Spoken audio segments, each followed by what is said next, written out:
अब आपको यहाँ एक प्रमाण और बताना चाहेंगे कि जब कृष्ण जी को एक शिकारी ने विषाक्त तीर मारा, उस समय कृष्ण जी मृत्यु शैया पर थे और तब अर्जुन ने कहा कि भगवान, मैं कुछ प्रश्न पूछना चाहता हूँ। और श्री कृष्ण जी ने कहा कि अर्जुन, पूछ ले, जो कुछ पूछना है, मेरी अंतिम घड़ियां हैं।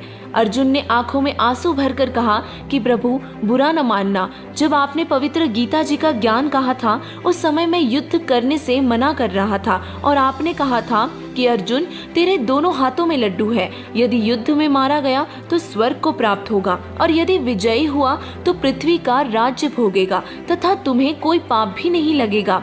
हमने आप ही की देख रेख व आज्ञा अनुसार युद्ध किया। प्रमाण के लिए देखिए पवित्र गीता जी के अध्याय 2 श्लोक 37 और 38 में। हे भगवान, हमारे तो एक हाथ में भी लड्डू नहीं रहा, ना तो युद्ध में मरकर स्वर्ग प्राप्ति हुई तथा अब राज्य त्यागने का आदेश आप दे रहे हैं और ना ही पृथ्वी के राज्य का आनंद ले पाए। ऐसा छल युक्त व्यवहार करने में आपका क्या हित था?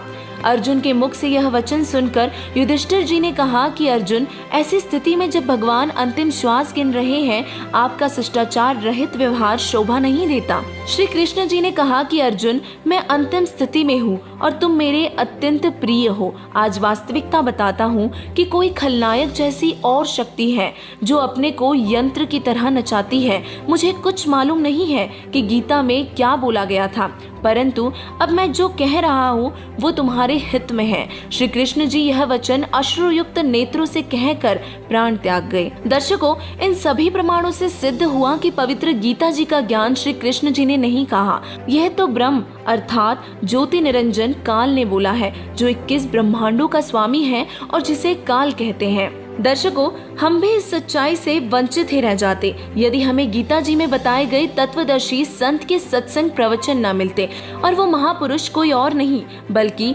जगत गुरु तत्वदर्शी संत रामपाल जी महाराज जी ही है। अतः आप सभी से हमारी प्रार्थना है कि आप सब भी संत रामपाल जी महाराज जी के सत्संग प्रवचन सुनिए और उन्हें शास्त्रों से मिलान करके देखिए